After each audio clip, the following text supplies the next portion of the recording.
ഒരു ആത്മഹത്യയുടെ വക്കിൽ നിന്ന് കടന്നു വന്നവരാണ് ഞങ്ങൾ. ഈ പറഞ്ഞ ഞാനും എൻ്റെ അച്ഛനും അമ്മയും ഈ പെങ്ങളും ഒരുമിച്ച് ജീവിച്ചിട്ടാണ് ഇവിടെ ആ ചങ്കൂറ്റം നമ്മുടെ ഒറ്റമായ ഞങ്ങളെല്ലാവരും കൂടെ ഉള്ള ഒരു പിടുത്തം മൽപ്പിടുത്തം. ഇന്നും ജീവിക്കണം, ഒരു കൂട്ടായ്മയാണ് ജീവിക്കണം എന്നാണ് പറ്റാത്, അല്ലാണ്ട് വേറെ ഒന്നല്ല. മരിക്കാൻ കഴിയില്ല. ആ വിജയം ഏറ്റവും 0 ആരാണെന്ന് അറിയാമോ? ഇവിടെ എന്റെ മോനെ. കാരണം അല്ല, നമ്മൾക്ക് അതിനുള്ള വിദ്യാഭ്യാസം ബുദ്ധിയുണ്ട്, പക്ഷെ അതിനുള്ള വിദ്യാഭ്യാസം നമ്മൾക്ക് കിട്ടിയിട്ടില്ല. അതെന്റെ മകനായിട്ട് ദൈവം കൊടുത്ത് ആ മകനിലൂടെ നമ്മുടെ കുടുംബം രക്ഷപ്പെട്ടെന്നല്ല, നമ്മളിങ്ങനെ ജീവിച്ചു പോകാൻ. അത് മകളും അതുപോലെ ആകണമെന്നാണ് എൻ്റെ ആഗ്രഹം. കാരണം വെച്ചാൽ എനിക്ക് 2 കണ്ണാ, ആ 2 കണ്ണ് ഒരേപോലെ വെക്കണം, എൻ്റെ ആഗ്രഹത്തുള്ളൂ. ഈ മരുമോളായിട്ടല്ല ഈ മോളെ ഞാൻ കണ്ടേക്കണത്. കാരണം നമുക്കിവിടെ വന്നു കയറിയത് ഒരു ഐശ്വര്യമാണ്. അത് കല്യാണം കഴിഞ്ഞ് വന്ന് ഒരു 3 ദിവസം കഴിഞ്ഞപ്പോ ഒരു ജീവിതത്തിൽ ഒരു സംഭവം ഉണ്ടായിരുന്നു. അന്ന് അച്ഛനത് പറഞ്ഞിരുന്നു, മോള് വന്ന് കയറിയിട്ട് അച്ഛന് ഭാഗ്യം ഉണ്ടായിരുന്നു. അത് ഇന്നും എനിക്ക് മറക്കാൻ പറ്റൂല. അത് ഒരു ഐശ്വര്യം തന്നെയാണ്. ഒരു മരുമോളല്ല, മരുമോളനായിട്ടല്ല, അതൊരു ഭാഗ്യം തന്നെയാണ്. ഞങ്ങൾ സത്യം പറഞ്ഞ ആൾക്കൂട്ടത്തിലേക്ക് ചെല്ലുമ്പോ തന്നെ എത്ര പേര് നമ്മൾ തിരിച്ചറിയുന്നുണ്ട്, എത്ര പേര് തിരിച്ചറിയുന്നുണ്ട്. നമ്മള് നോക്കാന്ന് വിചാരിച്ച ചില സ്ഥലങ്ങളിലേക്ക് നമ്മൾ പോകുമ്പോ ഞങ്ങൾ രണ്ടാളും ഇങ്ങനെ പറയും, ഇന്ന് അവിടെ പോയാൽ നമ്മൾ എത്ര ആൾക്കാർ അറിയുന്നു നമുക്ക് നോക്കാൻ. ഞങ്ങൾക്ക് അത് ഭയങ്കര സന്തോഷമാണ്. സ്കൂളിൽ പോവാൻ തന്നെ മടിയാണ്, അമ്മ നിർബന്ധിക്കുമ്പോ പോകുന്നതാണ്. ടീച്ചർ ഇതൊക്കെ ആണ് ഇപ്പൊ ഇതല്ലോ ടീച്ചർക്ക് ഇട്ടെടുക്കണ്ട. 6 വർഷം മുമ്പ് ഒരു യൂട്യൂബ് ചാനൽ തുടങ്ങുമ്പോൾ സജീഷ് പോലും പേഴ്സണലി വിചാരിച്ചിട്ടുണ്ടായിരിക്കില്ല അത് 5 മില്യൺ സബ്സ്ക്രൈബേഴ്സിലേക്ക് എത്തുമെന്ന്. അതായത് 50 ലക്ഷം പേരാണ്, അതായത് 1/2 കോടി ആളുകളാണ്. കേരളത്തിൽ മൊത്തം 3.5 കോടി ആളുകളാണെന്നാണ് പറയുന്നത്. അപ്പോൾ അത്രയധികം സബ്സ്ക്രൈബേഴ്സ് ഉള്ള ഒരു ഫാമിലി, അവരുടെ സബ്സ്ക്രൈബേഴ്സിനെയും അല്ലെങ്കിൽ ഫോളോവേഴ്സിനെ കാണുന്നതും ഒരു ഫാമിലിയെ പോലെയാണ്. വലിയ വിശേഷങ്ങളുണ്ട് അവരുടെ കുടുംബത്തിൽ നിന്ന്. വ്ളോഗ്സ് ഫോർ യു എന്ന ഫാമിലിയാണ് ചേരുന്നത്. നമസ്കാരം. നമസ്കാരം. അത് കാണുമ്പോൾ നമ്മൾ പെട്ടെന്ന് ശ്രദ്ധിക്കാപ്പെടാതെ പോകുന്ന ഒരു ഏരിയയാണ്. അല്ലെങ്കിൽ നമ്മുടെ ഈ മൊത്തത്തിലുള്ള ജനസംഖ്യ എടുത്ത് നോക്കുകയാണെങ്കിൽ അതിലൊരു 7-1 അല്ലെങ്കിൽ 6-1 ആളുകളും നിങ്ങളുടെ ഒപ്പം ഉണ്ട്. അതായത് മൊത്തം മലയാളികളാണെന്നല്ല ഞാൻ പറയുന്നത്. ചിലപ്പോൾ അത് ഫോറിനിൽ നിന്നൊക്കെ നിങ്ങൾ ഷോർട്സിനൊക്കെ കമന്റ് ചെയ്യുന്നുണ്ട്. എന്നാൽ പോലും ഒരു 30 ലക്ഷം മലയാളികളെങ്കിലും നിങ്ങളെ തിരിച്ചറിയുന്നുണ്ട് എന്നുള്ളതാണ്. അത് ഒരു സിനിമാ നടനോ സിനിമാ നടിക്കോ പോലും കിട്ടാത്തത്ര റീച്ചാണ്. ആ വലിപ്പത്തെ പറ്റി അറിയാറാണോ? ഞങ്ങൾക്ക് ശരിക്കും പറഞ്ഞ ആ ഒരു വലിപ്പം അതിനെപ്പറ്റി അറിയാം, പക്ഷെ അത് കാത്തു സൂക്ഷിക്കൽ ഒരു വലിയൊരു ഇതാണ്. കാരണം ഇത്രത്തോളം ആളുകൾ നമ്മളെ സ്നേഹിക്കുന്നുണ്ട്. അപ്പൊ ആ ഒരു സ്നേഹം എന്നും നിലനിർത്തിക്കൊണ്ട് പോവാന്നുള്ളതും കൂടി ഒരു വലിയൊരു ചുമതലയാണ്. നീ എന്താ പറഞ്ഞു? അപ്പൊ എന്തായാലും സന്തോഷാണ്. പക്ഷെ എല്ലാവരും തിരിച്ചറിഞ്ഞ് വന്ന് സംസാരിക്കുമ്പോഴെല്ലാം ഒരുപാട് സന്തോഷമുണ്ട്. ആരും അറിയാതിരുന്ന നമ്മളെ ഇത്രയും ആൾക്കാർ അറിയുന്നുണ്ടല്ലോ എന്നുള്ള ഒരു സന്തോഷമുണ്ട്. എപ്പോഴെങ്കിലും ഏതെങ്കിലും സ്ഥലത്തേക്ക് ഇപ്പൊ ചില യൂട്യൂബേഴ്സ് ഒക്കെ പറയുന്നുണ്ട് അവർക്ക് മാസ്ക് ഇട്ടിട്ട് ലുലു മാളിൽ പോകേണ്ട അവസ്ഥ വരുന്നുണ്ട്, അല്ലെങ്കിൽ ബുർക്ക ഇട്ടിട്ട് ലുലു മാളിലോ അല്ലെങ്കിൽ കുറെ ആളുകൾ കൂടുന്ന സ്ഥലത്തേക്ക് പോകേണ്ട തിരിച്ചറിഞ്ഞിട്ടുള്ള പ്രശ്നങ്ങളൊക്കെ ഉണ്ട്. അങ്ങനെ ഒളിച്ചു ജീവിക്കേണ്ട ഞങ്ങൾക്ക് ഓരോരുത്തർ തിരിച്ചറിയുന്നത് ഇന്നും അത് ഞങ്ങൾക്ക് വലിയൊരു സന്തോഷം. ഞങ്ങൾ സത്യം പറഞ്ഞ ആൾക്കൂട്ടത്തിലേക്ക് ചെല്ലുമ്പോ തന്നെ എത്ര പേര് നമ്മളെ തിരിച്ചറിയുന്നുണ്ട്, എത്ര പേര് തിരിച്ചറിയുന്നുണ്ട്. നമ്മള് നോക്കാന്ന് വിചാരിച്ച ചില സ്ഥലങ്ങളിലേക്ക് നമ്മൾ പോകുമ്പോ ഞങ്ങൾ രണ്ടാളും ഇങ്ങനെ പറയും, ഇന്ന് അവിടെ പോയാൽ നമ്മൾ എത്ര ആൾക്കാർ അറിയുന്നു നമുക്ക് നോക്കാൻ. ഞങ്ങൾക്ക് അത് ഭയങ്കര സന്തോഷമാണ്. ഓരോ ആളുകളും നമ്മളെ കണ്ട് വർത്താനം പറഞ്ഞാൽ ഞങ്ങൾക്ക് ഇന്നും അതൊരു പുതുമയാ. എന്ന് നമ്മൾ ഈ 6 വർഷം മുമ്പ് തുടങ്ങി എന്ന് പറയുന്നില്ലേ, അന്ന് തൊട്ടേ നമ്മൾ ഓരോരോ ആൾക്കാർ ഇങ്ങനെ കൂടി വരുമല്ലോ. അതങ്ങനെയാണല്ലോ അത്. അപ്പൊ ഇന്നും ഞങ്ങൾക്ക് അതൊരു പുതുമയാ. ഇനിയും നാളെ അങ്ങനെ തന്നെ ആയിരിക്കും അല്ലെ? അതൊരു വീട്ടിലേക്കും ആള് വരുത്തുണ്ട്. അതെല്ലാം നമുക്ക് സന്തോഷമുള്ള കാര്യം. നമ്മൾ അറിഞ്ഞു വരുന്നതാണല്ലോ, നമ്മളോടുള്ള സ്നേഹം കൊണ്ടാണല്ലോ അവര് വരുന്നത്. ഒട്ടുമിക്ക ദിവസങ്ങളിൽ ആരെങ്കിലും ഒക്കെ ആയിട്ടുണ്ടാവും. തീർച്ചയായിട്ടും ആരെങ്കിലും നമ്മളിതില് ആയിട്ട് കാണാൻ പറശ്ശിനിക്കടവിൽ വരുമ്പോഴോ ഈ റൂട്ടൊക്കെയാണ്, അപ്പൊ അന്വേഷിച്ച് പിടിച്ച് വരും. അത് ഭയങ്കര സന്തോഷം. ഞങ്ങൾ ചില വീഡിയോയിലൊക്കെ കാണിക്കാറുണ്ട്. ചിലപ്പോ ഞങ്ങളില്ലാത്ത സമയത്ത് വരും, എന്നിട്ട് അച്ഛനോടും അമ്മേനോടും നമ്പർ എല്ലാം വാങ്ങിപ്പോയിട്ട് ഞങ്ങളെ വിളിക്കും. അതൊക്കെയല്ല നമ്മുടെ ജീവിതത്തിൽ വലിയ കാര്യമാണ്. പണ്ട് ഈ ബേപ്പൂരിലേക്കൊക്കെ ആളുകൾ ഈ ഫർണിച്ചറൊക്കെ മേടിക്കാൻ വരുന്ന സമയത്ത് അവിടെ ഉണ്ടാവുമല്ലോ ബഷീർ, ബേപ്പൂർ ബഷീർ അറിയപ്പെടുന്നത്. അപ്പൊ എങ്ങനെയായാലും അവിടെ പോയി കാണാനല്ലേ ഞങ്ങൾ ഇവിടെ വന്നിരുന്നു കത്തെഴുതിട്ടൊക്കെ വെക്കുക എന്നൊക്കെ പറയുന്നത്. പുതിയ കാലത്ത് എന്റർടൈൻമെന്റ് ഒരു മീഡിയം കൂടിയാണല്ലോ നിങ്ങൾ. അപ്പൊ നിങ്ങൾ അങ്ങനെ കാര്യം വലിയ കാര്യമാണ്. കൺഗ്രാജുലേഷൻസ്. ഇന്ദ്രൻ, എന്തൊക്കെയാണ് കുറെ സിനിമകളിൽ അഭിനയിച്ചു, സിനിമകളിൽ അഭിനയിച്ചതാണോ വലിയ കാര്യമായിട്ട് തോന്നുന്നത്? സ്കൂളിൽ പോകണ്ടാന്നിരുന്നതാണോ വലിയ കാര്യം? ഏതാ ഇഷ്ടമുള്ള കാര്യം? സ്കൂളിൽ പോവാൻ തന്നെ മടിയാണ്, വീഡിയോ കിട്ടുക. അയ്യോ ടീച്ചർ ഇത് കാണും ഇപ്പൊ ഇതല്ലോ. ടീച്ചർക്ക് ഇട്ടെടുക്കണ്ട. ടീച്ചർക്ക് മാത്രം നമുക്ക് ഹൈഡ് ചെയ്ത് വെക്കാല്ലേ. ടീച്ചറെ മാത്രം ഹൈഡ് ചെയ്യാൻ അതെ, അതെ, അത് അവര് ചെയ്തോളും. ടീച്ചർ മാത്രം ഹൈഡ് ചെയ്യണ കാര്യം നമ്മളത് നോക്കി. ചേട്ടൻ ചെയ്തോളും. സെറ്റാ. അങ്ങനെ സ്കൂളിലെ കൂട്ടുകാർക്കൊക്കെ അറിയോ സിനിമയിലൊക്കെ അഭിനയിക്കുന്നു? അറിയാ, 2 സിനിമയിലെല്ലാം പറഞ്ഞേ. ഇത് പറയാൻ പറ്റില്ല അല്ലെ. പക്ഷെ ഒരു സിനിമ ഉണ്ട്, അത് പറയാൻ പറ്റില്ല. അത് പറയാൻ പറ്റില്ല, സസ്പെൻസാ. അത് കണ്ടറിഞ്ഞാ മതി. ഇതൊക്കെ ഇവൻ സ്വയം മനസ്സിലാക്കി പറയുന്നതാണോ അതോ നിങ്ങളുടെ ക്യാച്ച് ചെയ്താണോ? എങ്ങനെയാണ് ഈ ഫ്രേസസ് ഒക്കെ കിട്ടണേ? അറിയില്ല. അത് ഇവൻ എന്തോ അങ്ങനെ ഇവര് സ്വയം നമ്മള് എനിക്ക് തോന്നുന്നു നമ്മുടെ മുമ്പേ ഇവനിങ്ങനെ ഇപ്പൊ ചെറിയ പ്രായത്തിൽ എനിക്ക് തോന്നുന്നു ഇപ്പൊ നമ്മൾ ഈ ഒരു 6 വർഷത്തോളായില്ലേ ഈ വീഡിയോസ് ഒക്കെ ചെയ്യുന്നത്. ഇവനിപ്പോ 7 വയസ്സ്. അവന്റെ പ്രായം ഉണ്ടായത്. ഒരു വയസ്സായപ്പോ അപ്പൊ ആ ഒരു സമയം തൊട്ട് ഈ ക്യാമറയുടെ മുമ്പിൽ നിന്നും പരിപാടിയൊക്കെ ആയതുകൊണ്ട് ഇവർക്ക് അത് ഓട്ടോമാറ്റിക്കലി ഇങ്ങനെ അങ്ങോട്ട് വരുന്നുണ്ട്. അപ്പൊ അതൊരു വലിയൊരു ഭാഗ്യം. നമ്മളിപ്പോ ഈ പറഞ്ഞ സിനിമയിൽ അഭിനയിക്കാൻ പോയപ്പോ നമ്മൾ ഈ ഡയറക്ടേഴ്സ് ഒക്കെ പറഞ്ഞതും ആ ഒരു കാര്യേന്ദ്രന്റെ ആ ഒരു ക്യാമറ ഫിയർ അതില്ല എന്നുള്ളതൊരു വലിയ കാര്യമല്ല. സഭാകമ്പം ഇല്ല, ആളുകളെ ഫേസ് ചെയ്യാൻ ബുദ്ധിമുട്ടില്ല, മടിയില്ല. ഇവൻ അങ്ങോട്ട് വിട്ടു. നമ്മൾ മറ്റേ ഇതീ പറയുന്നില്ല, അരിശോം പറയുന്നില്ലേ, ഉണ്ണിയെ ഒരു ദിവസം അങ്ങോട്ട് ഇറക്കി വിട്ടാ പിറ്റേ ദിവസം നീ കാണോടുങ്ങാന്ന് പറഞ്ഞാൽ നമ്മൾ ഇതിനെ കൊണ്ട് അങ്ങനെ ചെന്ന് ഇറക്കി കൊടുത്താൽ മതി. പിന്നെ അവരെല്ലാരായിട്ട് കമ്പനി ആയിക്കോളും. പിന്നെ ഞങ്ങളെ വേണ്ട, അവിടെ ഇറക്കി വിട്ടാ പിന്നെ അവിടുത്തെ എല്ലാവരുമായിട്ട് നല്ല കമ്പനിയാണ്. ഞാൻ ഈ ബാക്കി എല്ലാ കുടുംബങ്ങളെയും കൂടെ ഇൻട്രൊഡ്യൂസ് ചെയ്യേണ്ടതുണ്ട്. തീർച്ചയായിട്ടും. അപ്പൊ അത് നമുക്ക് ചെയ്യാം. അപ്പൊ എന്റെ കൂടെ വരണം. സതീഷയുടെ കുടുംബത്തെ ഒന്ന് പരിചയപ്പെടുത്തിയാൽ. തീർച്ചയായിട്ടും വേണമല്ലോ. ഞങ്ങളെന്നില്ല, ഞങ്ങള് ഈ ഒരു ചാനലിനകത്ത് എല്ലാവരും ഒരുപോലെയാണ്. അപ്പൊ ഈ ബ്ലോഗ് ഫോർ ഫാമിലി എന്ന് ഞങ്ങൾ പറയാറ്. അപ്പൊ അതില് അച്ഛൻ, അമ്മ, ഇപ്പൊ ഇത് എന്റെ അച്ഛനും അമ്മയാണ് ഇവിടെ നിൽക്കുന്നത്. എന്റെ പെങ്ങളും പെങ്ങളുടെ മോനാണിത്. അതോടൊപ്പം തന്നെ വളരെ ഇമ്പോർട്ടന്റ് ആണ് ഇവളുടെ അച്ഛനും അമ്മയും, ചേച്ചി, ഇവളുടെ ഭർത്താവ്, എല്ലാം കൂടി ചേരുന്നതാണ് നമ്മുടെ ഒരു കുടുംബം. പിന്നെ ഈ പറഞ്ഞ 5 ലക്ഷത്തിന് മേലെ വരുന്ന സബ്സ്ക്രൈബേഴ്സും, അതെല്ലാം കൂടിയാണ് ബ്ലോഗ് ഫോർ ഫാമിലി. അപ്പൊ ഇത് എന്റെ അച്ഛൻ ഉണ്ണികൃഷ്ണൻ. മത്സ്യബന്ധനമാണ് തൊഴില് മത്സ്യബന്ധനം. പറവൂര് മത്സ്യബന്ധനം അല്ല, പറവൂരായിരുന്നു. നമ്മുടെ എറണാകുളം ജില്ല പറവൂരായിരുന്നു. ഇപ്പൊ 26 വർഷമായിട്ട് നമ്മൾ ഈ നാട്ടില് കണ്ണൂർ ജില്ലയിൽ മണ്ണ് വാരല്, മണ്ണ് വാരൽ പൂഴി വാരൽ എന്നും പറയും. അങ്ങനെ ഈ നാട്ടിൽ വന്ന് അങ്ങനെ ഇവിടെ സെറ്റിൽ ആണ്. അതനുസരിച്ച് പറവൂരിന്ന് പോരും ചെയ്തു കണ്ണൂർക്ക് എത്തിയില്ല ആ സ്ലാങ്. അതാണ് സംഭവം. നമ്മള് മൊത്തം ആ നാട്ടുകാർ തന്നെയാണ്. എന്റെ ഭാര്യ ആ നാട്ടുകാരിയാണ്. അപ്പം നമ്മൾ മൊത്തം ജീവിച്ചത് അവിടെയാണ്. പിന്നെ 26 വർഷം. അപ്പൊ പെട്ടെന്ന് നമ്മള് ആ ലാംഗ്വേജ് മാറൂല. നമ്മുടെ ലാംഗ്വേജ് നമ്മൾ തന്നെ പരസ്പരം സംസാരിക്കുമ്പോ അത് മാറാൻ ചാൻസ് ഇല്ല. ഇനി മാറേയില്ല, മാറ്റണമെന്ന് ആഗ്രഹവും ഇല്ല. അപ്പൊ അങ്ങനെ തുടരട്ടെ. ഇത് ഞാൻ വീഡിയോസിലൊക്കെ കണ്ടിട്ടുണ്ട്. എന്തായാലും പിന്നെ എന്റെ പേര് സനിത. ചെറിയ ചെറിയ വീഡിയോസ് ഒക്കെ ചെയ്ത് ഇവരുടെ ഇങ്ങനെ വീഡിയോസ് എല്ലാം ചെയ്യാറുണ്ട്. വേറെ തന്നെ ചാനലെല്ലാം ഉണ്ട്. സനീസ് വ്ലോഗ്. ഇങ്ങനെ പോകുന്നു. കുഴപ്പമില്ല, ഞങ്ങളെ സപ്പോർട്ട് ചെയ്ത് കൂടെ തന്നെ ഉണ്ട്. എനിക്ക് എന്തിനും സന്ദേശം വേണം. എന്നിപ്പോ വിളിച്ച് അങ്ങനെ കൊണ്ടുവന്നതാണ്. വിളിച്ചിട്ടാണ് പറഞ്ഞത്. ഇതാണ് അമ്മ. അമ്മേന്റെ പേര് എന്റെ പേര് സലീല. ഉണ്ടല്ലേ? അതങ്ങനെ വരട്ടു. സലീല, സനിത, സജീഷ്. ഒരു സാ കുടുംബം. അതങ്ങനെ തന്നെയാണ് കുടുംബം. മകന്റെ ഒരു വളർച്ചയും ഒക്കെ, മകന്റെ ചെറുമകൻ സിനിമയിൽ അഭിനയിക്കുന്നത് സ്വപ്നം കണ്ടിട്ടുണ്ടോ? അങ്ങനെയൊക്കെ സ്വപ്നം കൂടി കാണാൻ കഴിഞ്ഞിട്ടില്ല നമുക്ക്. അത്രയും സ്വപ്നം കണ്ടാലും സന്തോഷമാണ്, എന്നാലും ഭയങ്കര സന്തോഷം. അത് ഞാൻ സിനിമ ഒന്ന് ഇറങ്ങിയിട്ടൊന്ന് കണ്ടാ മതി എന്നുള്ളൊരു അത് കാണാൻ വേണ്ടിട്ട് കാത്തിരിക്കുകയാണ് ഞങ്ങള്. അതില് ഏറ്റവും വലിയ കാര്യം എന്ന് വെച്ചാല് ഇതിൽ ഞങ്ങളെല്ലാവരും ഇങ്ങനെ ആകാൻ, ഞങ്ങള് സാധാരണക്കാരാണ്. പണ്ടേ അങ്ങനെയാണ് നമ്മൾ ജീവിച്ചതും അങ്ങനെയാണ്.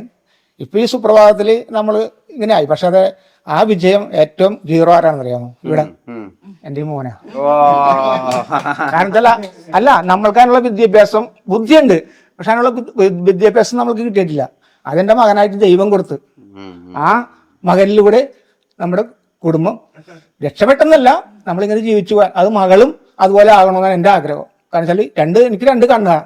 ആ 2 കണ്ണ് ഒരേപോലെ വെക്കണം. എൻ്റെ ആഗ്രഹം അത്രേ ഉള്ളൂ. ഞങ്ങളുടെ ഒരു ജീവിതത്തിലേ ഇതാണ് ഞങ്ങൾക്ക് കിട്ടിയ ഏറ്റവും വലിയ ഭാഗ്യം. പിന്നെ അവാർഡാണത്. സപ്പോർട്ട് ചെയ്യുന്ന അച്ഛനും അമ്മയും. അപ്പൊ അതുപോലെ കടന്നു വന്നവരാണ് ഞങ്ങൾ ജീവിതത്തില്. ഞാൻ പറഞ്ഞില്ലേ, പറവൂരിൽ നിന്നൊക്കെ ഞങ്ങള് ഇങ്ങോട്ട് പോകുന്നതും അതൊക്കെ അതിന്റെ ഒരു ഭാഗമാണ് ശരിക്കും പറഞ്ഞാല്. അപ്പൊ അങ്ങനെ വലിയൊരു കാര്യങ്ങളിലേക്ക് കടന്നു വന്നവരാ ഞങ്ങള്. ശരിക്കും പറഞ്ഞാൽ ഒരു ആത്മഹത്യയുടെ വക്കിൽ നിന്ന് കടന്നു വന്നവരാ ഞങ്ങള്. ഈ പറഞ്ഞ ഞാനും എൻ്റെ അച്ഛനും അമ്മയും ഈ പെങ്ങളും ആ ഒരു കുടുംബത്തിൽ ഒരുപാട് പ്രശ്നങ്ങൾ, മറ്റേ ജോർജ് കുട്ടിയുടെ പ്രശ്നങ്ങൾ എന്നൊക്കെ പറയുന്നത് പോലെ ഒരുപാട് പ്രശ്നങ്ങളൊക്കെ കടന്നു വന്നവരാണ്. കടമ്പകളൊക്കെ കടന്ന് അത് നമുക്കൊരു ഒരുമിച്ച് ജീവിച്ചിട്ടാണ് ഇവിടെ എത്തി. ആ ചങ്കൂറ്റ നമ്മുടെ ഒറ്റമായ നമ്മളെല്ലാവരും കൂടെ ഉള്ള ഒരു പിടുത്തം മൽപ്പിടുത്തം. ഇന്നും ഒരു കൂട്ടായ്മയാണ്. ജീവിക്കണം എന്നാണ് പറ്റാത്, അല്ലാണ്ട് വേറെ ഒന്നല്ല. മരിക്കാൻ കഴിയില്ല, അത് ജീവിച്ച് കാണിച്ചു കൊടുക്കണം, അതാണ് വേണ്ടത്. അപ്പൊ ആ ഒരു കൂട്ടായ്മ ഇന്ന് നിലനിൽക്കുന്നതുകൊണ്ട് എൻ്റെ ഒരു കഴിവെന്ന് അച്ഛൻ പറഞ്ഞു. പക്ഷെ അതിലുപരിയായിട്ട് എൻ്റെ കൂടെ തന്നെ ഇവരെല്ലാവരും കട്ടൊക്കെ കൂടുകൊണ്ടാണ് ഇങ്ങനെ മുന്നോട്ട് പോകാൻ പറ്റുന്നത്. പിന്നെ ഒരു മകൻ എന്നുള്ള രീതിയിൽ ഇത് ഭയങ്കര അഭിമാനമല്ല. അച്ഛന്മാരെ അങ്ങനെ പറയില്ല. എനിക്ക് എന്താ വേണ്ടത്? അല്ലാതെ പറയാണ്ടിരിക്കാൻ കഴിയില്ലല്ലോ. നമ്മൾക്ക് 3ാം ക്ലാസ് വിദ്യാഭ്യാസം എനിക്കുള്ളൂ, പക്ഷെ എനിക്ക് ബുദ്ധിയുണ്ട്. പക്ഷെ എനിക്കത് പ്രവർത്തിക്കാൻ ലാലേട്ടൻ പറഞ്ഞ പോലെ, മോഹൻലാൽ പറഞ്ഞ പോലെ, ലാലേട്ടൻ പറഞ്ഞ പോലെ, പക്ഷെ ബുദ്ധിയുണ്ട്. പക്ഷെ അത് പ്രവർത്തിക്കാനുള്ള കഴിവുണ്ട്. പക്ഷെ അത് പുറത്തേക്ക് എടുക്കാൻ അതെടുത്തത് ഇപ്പൊ എന്റെ കഴിവ്. ഒരു ഓണക്കളി ആയാലും നമ്മള് ദക്ഷിണ വെച്ച് ഇത് ഓണക്കളി പഠിച്ചാണ്. പക്ഷെ ആ ഓണക്കളി പഠിച്ചെന്ന് പറഞ്ഞിട്ട് കാര്യമുണ്ടോ? പഠിച്ചിട്ട് കാര്യമില്ലല്ലോ, വീട്ടിൽ ഇരുന്നിട്ടുണ്ടല്ലോ. പക്ഷെ എന്റെ മോനായിട്ടാണ് അത് പുറത്തെടുത്തത്. അപ്പൊ അച്ഛൻ സൂപ്പറാണെന്ന് പറയും. പക്ഷെ അച്ഛൻ സൂപ്പറാണ്. അപ്പൊ അത് ആ ബഹുമാനം കിട്ടിയത് എന്താണ്? എന്റെ മോനിൽ നിന്നാണ്. അല്ല അതല്ലേ, പിന്നെ അത് ആയിക്കോട്ടെ, അത് അച്ഛനായാലും അച്ഛനിട്ടാലും മോനിട്ടാലും തുല്യതാണ്. അതിനകത്ത് വേർതിരിവില്ല. ഇവിടെ അങ്ങനെയുള്ളതൊന്നുമില്ല. ഇവിടെ ഇപ്പൊ നമുക്ക് ചില സമയത്ത് എല്ലാത്തിലും ചെറിയ ആൾക്കാർ, എല്ലാ മനുഷ്യരിലും ഉണ്ടാവുമല്ലോ ചെറിയ കുറച്ച് ആൾക്കാർ. അപ്പൊ ഇവരുടെ ഒരു ബോണ്ടിങ്, അതായത് ഞാൻ പറഞ്ഞില്ല, ഞങ്ങളുടെ ഒരു ഭാഗ്യം എന്ന് പറഞ്ഞാൽ എന്റെ പെങ്ങളുടെയും എന്റെ ഭാര്യന്റെയും തമ്മിലുള്ള ഈ ഒരു ബോണ്ടിങ് ഉണ്ടല്ലോ, അത് പറഞ്ഞറിയിക്കാൻ പറ്റില്ല. ഞാനും എന്റെ പെങ്ങളുമായിരുന്നു. പക്ഷെ ഇന്ന് അതല്ല, അവര് നാത്തൂനാണ് ഏറ്റവും ഇത്. അപ്പൊ അവർക്ക് അവരുടെ ആ ഒരു ബോണ്ടിങ് സത്യം പറഞ്ഞാൽ ചില സമയത്ത് ഇപ്പൊ അവളൊരു ചാനൽ, ഞാൻ പറഞ്ഞില്ല, അവൾക്കൊരു ചാനല് നമ്മൾ ഇതിലൂടെ വന്നപ്പോ അവൾക്കൊരു ചാനലായി തുടങ്ങി കൊടുത്ത, അവളിപ്പോ നല്ല രീതിയിൽ അത് നമ്മൾ എന്ത് തുടങ്ങി കൊടുത്താൽ മാത്രം പോരാ, നല്ല രീതിയിൽ കൊണ്ടുപോകാൻ ഞാൻ നേരത്തെ പറഞ്ഞില്ല, ആ ഒരു മനസ്സും കൂടി അത് അവൾ ഒറ്റക്ക് എഫേർട്ട് എടുക്കുന്നുണ്ട്. അവളുടെ നമ്മളെല്ലാരും ഉണ്ട്. ഇവന് നാത്തൂനും പോലെ അല്ലട്ടാ, രണ്ടൊറ്റ അതായത് രണ്ടുപേരും. അവളെ വഴക്ക് പറയാൻ പറ്റില്ല, രണ്ടിനും വഴക്ക് പറയാൻ പറ്റില്ല. അങ്ങനത്തെ ഒരൊറ്റ സംഭവമാണ് അത്. അല്ല, ഒരു മരുമോളായിട്ടല്ല ഈ മോളെ ഞാൻ കണ്ടേക്കണത്. കാരണം നമുക്കിവിടെ വന്നു കയറിയത് ഒരു ഐശ്വര്യമാണ്. അല്ല, അത് കല്യാണം കഴിഞ്ഞ് വന്ന് ഒരു 3 ദിവസം കഴിഞ്ഞപ്പോ ഒരു ജീവിതത്തിലൊരു സംഭവം ഉണ്ടായിരുന്നു. അന്ന് അച്ഛനത് പറഞ്ഞിരുന്നു, മോള് വന്നു കയറിയിട്ട് അച്ഛന് ഭാഗ്യം ഉണ്ടായിരുന്നു. അത് ഇന്നും എനിക്ക് മറക്കാൻ പറ്റൂല. അത് ഒരു ഐശ്വര്യം തന്നെയാണ്. ഒരു മരുമോളല്ല, മരുമോളനായിട്ടല്ല, അതൊരു ഭാഗ്യം തന്നെയാണ്. അതുപോലെ തന്നെയാണ് ഇപ്പൊ മോളുടെ ഭർത്താവാണെങ്കിലും അത് സബി മോളുടെ ഭർത്താവ് അവിടെ കയറി വന്നു. അന്ന് തുടങ്ങുള്ള ഉയർച്ച നമുക്ക് ഉണ്ടായിട്ടുണ്ട്. അല്ല, ഇപ്പൊ ഒരു ചെറിയ ഒരു സമയത്ത് ഇങ്ങനെ വിടാനും ഒക്കെ ഒരു അങ്ങനെ ഒരു കുഴപ്പമില്ല. നമ്മളെ എവിടെ ഉണ്ട്, അതാണ് അതിന്റെ ഞാൻ പറഞ്ഞത്. എല്ലാവരും എന്തിനു കൂടെക്കും ഒരു ചെറിയ മൂച്ചൊക്കെ ഉണ്ടാവും. അത് മോനെ എന്ന് വിളിച്ചാൽ അവിടെ തീരും. ഒരു നല്ല വാക്ക് പറഞ്ഞാൽ അവിടെ തീരും. അപ്പൊ കഴിഞ്ഞ്. അല്ലാണ്ട് വേറെ വിഷമമൊന്നും ഉണ്ടാവില്ല, ഉള്ളിലൊന്നുമില്ല. ഇദ്ദേഹമാണ്, ഇദ്ദേഹത്തെ പരിചയപ്പെടുന്നത്. എന്റെ വരുമാനം ആകെ ഒരു മോനെ. പുള്ളിക്കാരൻ വലുതായി ഇപ്പൊ കുറച്ച് ഹൈറ്റൊക്കെ വെച്ച് നമ്മളെ കാട്ടൊക്കെ പൊക്കെ വെച്ചാണ്. ഷറായി വരട്ടെ. എങ്ങനെയുണ്ട് മാമൻ? അടിപൊളിയാണോ? മാമൻ അടിപൊളിയാണ്. ഞാൻ പറഞ്ഞു മാമനെ കണ്ട് പഠിക്കുന്ന പറഞ്ഞാൽ അത് കേരളില്ല, എന്നാലും ആയിക്കോളൂ. അല്ല, ഇവൻ പിന്നെ എന്റെ ചേച്ചിന്റെ 2 മക്കളുണ്ട്. പിന്നെ ഇവരെല്ലാരും റോൾ മോഡൽ ഓപ്പയാണ്. എല്ലാം പേടിയാണെങ്കിലും എന്തെങ്കിലും പറഞ്ഞു കൊടുക്കണെങ്കിലും എടാ ഇങ്ങനെ ചെയ്യാൻ, അല്ലെങ്കിൽ കളിക്കാൻ പോവാൻ, അല്ലെങ്കിൽ സിനിമ കൂട്ടിട്ട് പോകാൻ, അവരെ കൂടെ പോയി കളിക്കലും എല്ലാം ഒപ്പയാണ് അവർക്ക്. ഇവന് അമ്മാവാന്ന് പറഞ്ഞ മറ്റവര് ചിറ്റപ്പൻ. God father മോഡാണല്ലോ. ഞാനിടയ്ക്ക് ചോദിക്കുവേ, ഇപ്പൊ ഇന്ന് ഇവൾക്ക് ഇൻസ്റ്റാഗ്രാമിലൊക്കെ അത്യാവശ്യം നല്ല ഫോളോവേഴ്സ് ഒക്കെ ആയി സെറ്റ് ആവുന്നുണ്ട്. പുള്ളിക്കാരത്തെ പെങ്ങളുടെ ഇപ്പൊ ഒരു വീഡിയോ 10-20 മില്യൺ ഒക്കെ പോയി. അപ്പൊ ഇന്ന് എന്നോട് കൊണ്ട് പറയണ, അപ്പൊ ഇന്ന് എന്തോ ഒരു സംഭവം വന്ന് ഇൻസ്റ്റാഗ്രാം പ്രശ്നമായി. ഇൻസ്റ്റാഗ്രാമിന്റെ പാസ്വേഡ് അറിയില്ല, മറ്റേ ഇൻസ്റ്റാഗ്രാമിലുള്ള ഇമെയിൽ ഏതാണെന്ന് അറിയില്ല, ഫേസ്ബുക്കിന്റെ പാസ്വേഡ് അറിയില്ല. അപ്പൊ ഞാനെങ്ങനെ ചത്തുപോയി കഴിഞ്ഞാൽ നീ ഒന്നും അറിയണമെന്നോ പഠിക്കണമെന്നുള്ള യാതൊരു ചിന്തയില്ല. കാരണം ഞാനിവിടെ ഉണ്ടല്ലോ, അപ്പൊ ഓടിക്കൊണ്ട് മൊബൈൽ കൊണ്ടുതരുന്നത് ഇത്. അപ്പൊ ഞാൻ ചോദിക്കും ഇതൊക്കെ ഒന്ന് സ്വന്തമായിട്ട് പഠിച്ചല്ലോ. അപ്പൊ നമ്മള് ഉള്ളത് കൊണ്ട് ഇവർക്ക് ഒന്നും വേണ്ട, ചേട്ടൻ ഉണ്ടല്ലോ എന്നുള്ള ആ ഒരു ധൈര്യം.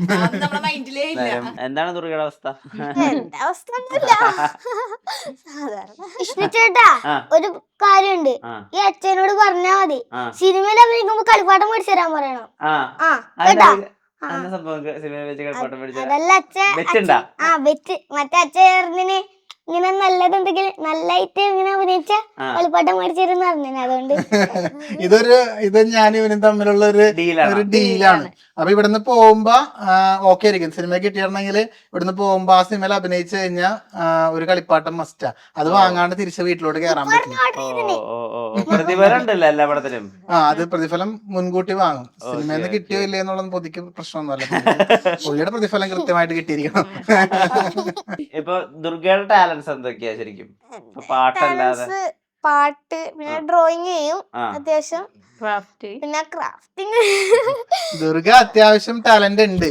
അഭിനയിക്കാനും ആള് നല്ലോണം ചെയ്യും. വീഡിയോസിലൊക്കെ നിൽക്കും. അഭിനയിക്കാനൊക്കെ നല്ല ടാലന്റ് ഉണ്ട്. പാട്ട് പാടാൻ ടാലന്റ് ഉണ്ട്. പക്ഷെ പുള്ളിക്കാരത്തേക്ക് എന്താണെന്നറിയില്ല, കുറച്ചൊരു മടി എല്ലാ കാര്യത്തിലും വന്നിട്ടുണ്ട്. പാട്ട് പാടുന്നതിനാണെങ്കിലും ഒരു ചമ്മലടിക്കോണ്ട് ഈ ഒരു പ്രായത്തിന്റെ ഈ ഒരു പ്രായത്തും പെൺകുട്ടികൾ, പിന്നെ ഈ കുട്ടികളെ കുറച്ച് കൂടുതലുള്ള കുട്ടികളൊക്കെ ചിലപ്പോ ഇങ്ങനെ പറയുന്നുണ്ടാവും, വീഡിയോസിൽ നിൽക്കുന്ന അങ്ങനെ ആ ഒരു സംഭവം പുള്ളിക്ക് വന്നു തുടങ്ങിയെന്ന് തോന്നുന്നു. മൈൻഡിൽ അങ്ങനെ ഒരു സാധനം വന്നു തുടങ്ങിയോണ്ട് ചെറുതായിട്ടൊരു ഒരു ഉൾവലിവ് ഞാൻ കാണുന്നുണ്ട്. കണ്ടിട്ടങ്ങനെ തോന്നില്ല. ഇപ്പൊ പുതിയ പാട്ടൊക്കെ പഠിക്കാനുള്ള ശ്രമം ഉണ്ടോ? പുതിയ പാട്ട് ലാസ്റ്റ് പഠിച്ചത് അമ്പലത്തില് ഉത്സവത്തിന് പാടാനായിരുന്നു. പക്ഷെ പാടാൻ കഴിഞ്ഞിട്ടില്ല. അപ്പൊ തണുപ്പ് വന്ന് അങ്ങനെ പാടാൻ കഴിഞ്ഞിട്ടില്ല. അത് അല്ല, ഇപ്പൊ റീൽസിൽ ഇട്ടാണ് ഇപ്പൊ കാട്ടു ചെമ്പകൊക്കെ കേൾക്കുമ്പോ അതൊരു പഠിക്കാൻ അങ്ങനത്തെ പരിപാടി ഉണ്ടോ? അങ്ങനത്തെ പാട്ട് ഞാൻ അധികം പാടില്ല. കുറച്ച് എന്താ പറയാ, പണ്ടത്തെ പാട്ടാണോ? പണ്ടത്തെ പാട്ട് എനിക്ക് ഇഷ്ടമല്ല. വിഷ്ണു ചേട്ടാ, ഈ പെണ്ണ് പാടുന്നുണ്ടെങ്കിൽ തന്നെ ഇമോഷൻ പാടേ പാട്ടു. ഇമോഷൻ പാട്ടേ പാട്ട്. ഇമോഷൻ പാട്ട് ലാസ്റ്റ് മറ്റേ ചെമ്പട്ടണിഞ്ഞു നമ്മുടെ മറ്റേ ഒരു നാടൻ പാട്ട് ടച്ച് വെടിക്കെട്ടില്ലേ, കുറച്ച് സങ്കടമൊക്കെ ഉള്ള അതാ കുറച്ചും കൂടിയും രസം ഉണ്ടാവും. ഇങ്ങനെ ഡിസ്കോ പോലത്തെ അതധികം പഠിക്കില്ല. ഇങ്ങനെ പാട്ട് ട്രെൻഡായി ഇങ്ങനെ അതിങ്ങനെ വരിയെല്ലാം അറിയാം, വെറുതെ പാടും. പക്ഷെ അങ്ങനെ പഠിച്ച് നമ്മൾ എവിടെയെങ്കിലും പാടാൻ അതൊന്നും പാടില്ല. ഇപ്പൊ ഒരു പാട്ട് പാടി ഇഷ്ടമുള്ള പാട്ട് പാടി, ഒരു കുഴപ്പമില്ല. ചേച്ചി ഇതേപോലെയാ.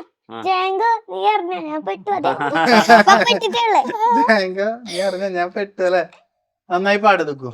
നോക്കാം. ചെമ്പട്ടണിഞ്ഞമ്മ ചെമ്പക പൂമര കോവിലണഞ്ഞു നീ നാട് വാഴ നേരിൻ്റെ കാവലായി വാളേന്തും കൈകളാൽ ദോഷങ്ങൾ നീക്കി നീ നാട് കാക്ക വല്യാലിൻ തുഞ്ചത്ത് കുടികൊള്ളും യേക്ഷിയും കാവേറും നാഗത്താന്മാരും തൂണ കലിതൊള്ളും കോമര കൊടുവാളിൻ തുഞ്ചത്തും അടിയങ്ങൾ നാവിലും വാഴദേവി കണ്ണേറ് ദോഷങ്ങൾ തീർത്തമ്മ കാക്കണേ തിരയാടും കാവിൽ നീ വിളയാടണേ ചെമ്പട്ടണിഞ്ഞമ്മ ചെമ്പക പൂമര കോവിലണഞ്ഞു നീ നാട് വാഴ. അടിപൊളി. മൂടങ്ങ് മാറി നമ്മളെല്ലാരും. അതില്ലേ കുറച്ചും കൂടി ഉണ്ട് മറന്നു. അത്ര ശരിയായിട്ടില്ല അല്ലേ? എന്നാ ശരിയായില്ല എന്നല്ല, കുറച്ചുകൂടി വരികളുണ്ട്, മറന്നു പോയി. ഓ അങ്ങനെ. അല്ല ഞാൻ ഇത്ര പാടാൻ നിന്നതാണ്. ഇത്ര പാടാൻ തന്നെ. ഇത്ര പാടാൻ തന്നെ. കുഴപ്പാക്കണ്ട. എന്തിനാ അതല്ല, ചേച്ചി പാടണ കണ്ടിട്ട് അത് തന്നെ പുള്ളി റിപ്പീറ്റ് അടിക്കും. ഞാൻ പാടൂല. ഇതന്നെ ഇവര് പാട്ട് പഠിപ്പിക്കുന്നുണ്ടോ? ദുർഗനെ മോളെ മാത്രമേ പഠിപ്പിക്കുന്നുള്ളൂ. എന്നെ പഠിപ്പിക്കുന്നില്ല. എന്നെ പഠിക്കണം എന്ന് നോക്കുന്നുണ്ട്. മോളെ മാത്രമേ പഠിപ്പിക്കുന്നുള്ളൂ, എന്നെ പഠിപ്പിക്കുന്നില്ല. വായിക്കാൻ പഠിച്ചു വരുന്നേ ഉള്ളു, എന്നിട്ട് കൊണ്ട് പഠിപ്പിക്കാൻ പറ്റില്ല. അല്ല, ദുർഗനെ ഞങ്ങള് 3 വയസ്സുള്ളപ്പോ ആദ്യം പാട്ടിന് ചേർത്ത്. ആദ്യമായിട്ട് ദുർഗ പാട്ട് പാടുന്നത് 3 വയസ്സില്. അത് ഞങ്ങള് വീഡിയോ ഈ ചാനലിലല്ല, അന്ന് ഞങ്ങള് ചാനലൊന്നും തുടങ്ങിയിട്ടുണ്ടായിട്ടില്ല. ഒരു മൈക്ക് ഉണ്ടായിരുന്നു ഞങ്ങളെ വീട്ടില്. അപ്പൊ ആ മൈക്കില് മറ്റേ ഏത് സിനിമ അത്, പുലിമുരുകയിലെ മാനത്തെ കുറുമ്പേ സമയം മുതൽക്ക് ആ ഒരു ടൈപ്പ് ഓഫ് പാട്ടുകളില്ലേ, മാനത്തെ മാരിക്കുറുമ്പേ, ആ ഒരു സംഭവങ്ങളൊക്കെയാണ്. ഇപ്പൊ ഈ പാട്ട് കണ്ടില്ലേ, അതുപോലത്തെ ഒരു സാധനങ്ങളൊക്കെയാണ് പാടുക. സജീഷ് പോയും പാടുവോ? ഇല്ല, അപ്പൊ ആ ഒരു ടച്ചിലെ സംഭവങ്ങളെ പുള്ളിക്കാരത്തി പിടിക്കുക. അപ്പൊ അതാണ് ജാനകിയമ്മ ലൈനല്ലേ? നോക്കിക്കണ്ടൊരു പാട്ട് പാടാൻ നന്നായിട്ട് പാടുവോ? പാടുവോ? എല്ലാവരും പാട്ട് പാടിയത് ഈ മൂടങ്ങില്ലാതെ അങ്ങനെ ആ പാട്ട് പാടുന്നതായിട്ട് ഞങ്ങൾ 3 വയസ്സില് പാടുവോ പുള്ളി? പാടും, അത്യാവശ്യം പാടും. ഏറ്റവും നന്നായിട്ട് പാടുന്ന പാട്ട് ഏതാ? കൈകൊട്ടിക്കളികളൊക്കെയാണ് കൈകൊട്ടിക്കളികള് പാട്ടുകൾ. നമ്മുടെ കൈകൊട്ടിക്കളി സംഭവമില്ലേ, വിഷ്ണു അല്ല, നമ്മുടെ വീഡിയോ കാണുന്ന നമ്മുടെ വ്യൂവേഴ്സിനൊക്കെ മനസ്സിലാവും. നമ്മളൊരു വരവൊക്കെ ഒരു കൈകൊട്ടിക്കളിന്റെ ഒരു ഇതിലാണേ. പണ്ടേ നമ്മൾ പറഞ്ഞിട്ടുണ്ട് ഇന്റർവ്യൂസിലൊക്കെ, അത് തന്നെ വീണ്ടും നമ്മൾ റിപ്പീറ്റ് അടിക്കണ്ടല്ലോ എന്ന് വെച്ചിട്ട്. അപ്പൊ ആ പാട്ടിലൊക്കെ നമ്മൾ പാടും. അങ്ങനെയുള്ള കുറെ പാട്ടിലൊക്കെ ഉണ്ട്. അപ്പൊ അത് പക്ഷേങ്കിൽ ഇപ്പൊ നല്ല ഫെമിലിയറാ, എല്ലാരും കൈകൊട്ടിക്കളിയിൽ അങ്ങനെ ട്രെൻഡ് അല്ലേ. ഈ ചെണ്ടുമല്ലികപ്പൂ അതൊക്കെ ഇല്ലേ, അങ്ങനെയുള്ള പാട്ടിലൊക്കെ നമ്മൾ പണ്ടേ കളിക്കുന്നതാ ആ സംഭവങ്ങളൊക്കെ. അപ്പൊ അതൊക്കെ പാടും. അങ്ങനെ അതൊക്കെ കേട്ടിട്ട് എല്ലാവരും ഇതായിട്ടുണ്ടാവുന്നു. ഇവൻ വീണ്ടും ഈ പാട്ടായിട്ട് വന്നേലാതെ ഈ പാട്. കുറച്ചൊരു 10 വർഷമൊക്കെ മുമ്പുള്ള ഒരു നഗ്മി ഉണ്ടല്ലോ, അതിൽ നിന്ന് ഒരുപാട് മാറിയിരിക്കുന്നു. ഇപ്പൊ സംസാരിക്കാനായാലും ശരി, ഇപ്പൊ വസ്ത്രം ഇടുന്ന കാര്യമായാലും ശരി, ആളുകളോട് ഡീൽ ചെയ്യുന്നതായാലും ശരി, ഇപ്പൊ ക്യാമറ ഫെയർ ഒന്നും ഇല്ലാതെ അഭിനയിക്കുന്നതായാലും ഒക്കെ കുറെ മാറിയിട്ടുണ്ടല്ലോ. അപ്പൊ നമ്മള് പണ്ട് ഉൾവലിഞ്ഞ് നിന്നിരുന്ന ഒരാള് ഇന്ന് ഭയങ്കര, പണ്ട് ഇൻട്രോവേർട്ട് ആയിരുന്ന ഒരാൾ ഭയങ്കര എക്സ്ട്രോവേർട്ട് ആയ പോലെ, ഭയങ്കര ഇപ്പൊ സ്റ്റേജിൽ കയറിയാലും മൈക്കെടുത്ത് സംസാരിക്കാൻ പേടിയില്ല. യൂട്യൂബ് തുടങ്ങിയതിന് അങ്ങനെ കുറെ ഉപകാരങ്ങൾ ഉണ്ടായി. കുറെ അങ്ങനത്തെ ഈ എന്താ പറയാ ഇൻസെക്യൂരിറ്റി മൊത്തം പൊളിഞ്ഞു പോയി, അങ്ങനെ തോന്നിയിട്ടുണ്ടോ? ലൈഫ് മാറി. പിന്നെ ഞാൻ ഇൻട്രോവേർട്ട് ആയിരുന്നു കുറച്ചധികം ആൾക്കാരോട് സംസാരിക്കില്ല. എൻ്റെ ഫാമിലിയിലെ ആൾക്കാരോട് ഞങ്ങൾ സംസാരിക്കും, പിന്നെ എൻ്റെ ഫാമിലിയിലെ ആൾക്കാരോടും അങ്ങനെ സംസാരിക്കാനല്ലാണ്ട് ഇപ്പൊ അച്ഛൻ, അമ്മ, പെങ്ങള് അവരെല്ലാവരും ഞാൻ കമ്പനിയാണ്. ചിലപ്പം ഓപ്പേന്റെ മറ്റുള്ള പെങ്ങന്മാരോടൊന്നും അങ്ങനെ ഞാൻ കുറച്ച് കുറവായിരുന്നു, ബുദ്ധിമുട്ടായിരുന്നു സംസാരിക്കാൻ. അവരെല്ലാം പറയലും ഉണ്ടായിരുന്നു, കൊണ്ട് നിഗി അധികം സംസാരിക്കൂല. വീഡിയോയിൽ വന്നതിന് ശേഷം എല്ലാരോടും ഇപ്പം വീഡിയോയിൽ സംസാരിക്കുന്ന പോലെ തന്നെ ആദ്യം കാണുന്ന ആൾക്കാരായാലും അങ്ങോട്ട് ഇടിച്ചു കയറി വർത്താനം പറയും. ഇപ്പൊ അത് മാറി. പിന്നെ സ്റ്റേജ് ഫിയർ ഇപ്പോഴും ഉണ്ട്, അത് മഴവിൽ മനോരമയിലെ എൻ്റെ അമ്മ സൂപ്പറ പരിപാടിയിൽ പോയപ്പോ ആദ്യമായിട്ട് സ്റ്റേജിൽ എപ്പോ കേറിയ ആ പേടി തന്നെ, ആ സ്റ്റേജിൽ നിന്ന് സെമി ഫൈനൽ വരെ ഞങ്ങൾ ഉണ്ടായിരുന്നു. ആ സെമി ഫൈനലിന് ഇറങ്ങുന്നവരെ ആ പേടി എനിക്കുണ്ടായിരുന്നു. എന്താണ്, കാലുവറയാണോ ശബ്ദമിടറലാണോ? എല്ലാം ഉണ്ടാവും. കാലുവറ ഉണ്ടാവും, ശബ്ദം ഇടറും, ഡയലോഗ് മറക്കും, എന്തൊക്കെയാണെന്ന് എനിക്കെന്നെ പറയാൻ കഴിയില്ല. ചിലപ്പോ ഡയലോഗെല്ലാം മറന്ന് സ്ക്രിപ്റ്റിൽ ഇല്ലാത്ത കാര്യങ്ങൾ എന്റെ കയ്യിൽ നിന്ന് തന്നെ ഇട്ടിട്ട് ഞാൻ പറയും. അങ്ങനെ ഉണ്ടായിട്ടുണ്ട് മഴവില്ലിൽ ഉണ്ടായിരുന്ന സമയത്ത്. അവിടെ എത്തിയപ്പോ മൊത്തം മൈൻഡില് ഒന്നുമില്ല, പഠിച്ചതൊന്നുമില്ല, എന്താ പറയണ്ടേ. അതിനൊരു ക്യാരക്ടറാണ് ഞാൻ, ഒരു കണ്ണൂർ സ്ലാങ്ങിൽ പറയുന്ന ഒരു സ്ത്രീന്റെ കഥാപാത്രമാണ് ചെയ്തത്. നമുക്കറിയുന്ന ഭാഷയല്ലേ, എന്തെങ്കിലും വെച്ചങ്ങ് കാച്ചാന്ന് പറഞ്ഞിട്ട് എനിക്ക് തോന്നിയതല്ല അവിടെ പറഞ്ഞു. പക്ഷെ അത് അത്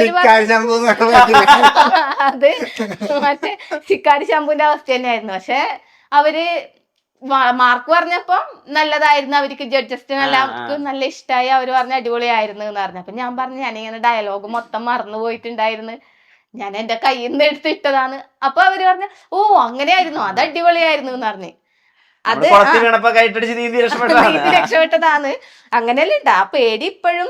ഇപ്പൊ നമ്മളെ നാട്ടിലായാലും ഒരു പരിപാടിക്ക് വിളിച്ചാലും സ്റ്റേജിൽ എന്തെങ്കിലും കയറി 2 വർത്താനം പറയാൻ പറഞ്ഞു ഞാൻ പറയില്ല, ഓപ്പ പറഞ്ഞോ ഞാൻ പറയില്ലേന്ന് ഇവിടുന്ന് പോകുമ്പോഴേ ഞാൻ പറഞ്ഞു പോകും. പക്ഷെ ഓപ്പ അവിടെ എത്തിക്കഴിയുമ്പോ ഇനി നികിക്ക് പറയാൻ എന്താന്ന് നോക്കാന്ന് പറഞ്ഞ് എന്നെ അങ്ങോട്ട് എടുത്തിടും. ഞാൻ മനഃപൂർവ്വം കൊടുക്കലാ, മൈക്ക് അങ്ങ് എടുത്തിട്ട് അങ്ങ് കൊടുക്കലാണ്, അല്ലാണ്ട് ആസ്വദിക്കില്ല. അങ്ങ് മുങ്ങിക്കളയും.